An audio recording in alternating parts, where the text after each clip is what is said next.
19व्या शतकातील महान संत स्वामी समर्थ महाराजांच्या मंगळवेढ्यातील विहिरीच्या चमत्काराच्या या त्वरित आढाव्यात आपले स्वागत आहे. भीषण दुष्काळात पाण्याचा एक थेंबही नसताना स्वामींनी एका कोरड्या विहिरीत पाणी कसे निर्माण केले, ही अद्भुत कथा आपल्याला भक्ती आणि अतूट श्रद्धेची खरी ताकद दाखवून देते.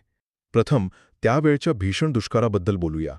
गावातले लोक पाण्यासाठी वणवण भटकत होते आणि त्यांची ही हतबलता पाहून स्वामी अनेक वर्षांपासून धूळ आणि दगडांनी भरलेल्या एका पूर्णपणे कोरड्या विहिरीपाशी गेले. आता तुम्हीच विचार करा, जेव्हा जगण्याचे सगळे तार्किक मार्ग बंद होतात तेव्हा मदतीचा मार्ग अचानक कसा उघडतो. दुसरे म्हणजे स्वामींचा तो मानवी तर्काच्या पूर्णपणे पलीकडचा आदेश. त्यांनी भक्तांना थेट त्या कोरड्या ठाक विहिरीत उतरून पाणी काढायला सांगितले. म्हणजे बघा, जिथे फक्त दगड माती आहे तिथे विहिरीत उतरण्यात काय अर्थ आहे, हा निव्वळ वेडेपणा नाही का वाटत. पण तरीही गावकऱ्यांनी कसलीही शंका न घेता तो आदेश मानला आणि तिथेच त्यांच्या अतूट श्रद्धेचा विजय झाला. आणि शेवटी तो अद्भुत चमत्कार घडला. स्वामी शांतपणे विहिरीच्या काठावर बसले आणि सगळ्यांच्या देखत त्या कोरड्या तळातून चक्क पाण्याचे कारंजे उडू लागले. ती विहीर स्वच्छ, गोड्या पाण्याने काठोकाठ भरली आणि गावाची चिंता मिटली.